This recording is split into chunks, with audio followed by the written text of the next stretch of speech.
hawak ng mga magsasaka ang lupa nila.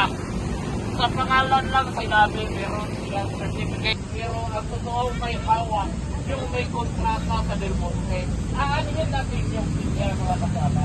Kung magkain ba kayo, United Farmers Association Incorporated, mga magsasaka na nagtatanim ng palay, ang 109 hectares na nag-iisang hektarya lang sila kasi 190.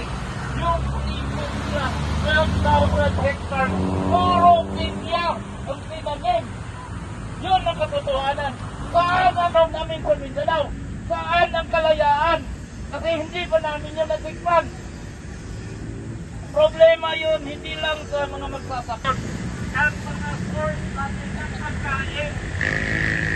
Wala nang nagtatanim halos ng gulay. Kasi kinokontrol ng mga taxi. Mababa ang presyo. Makita nyo doon sa Mindanao, tinatapon na lang ng mga magsasaka at kamatis ang mga gulay. So yan ang panawagan namin.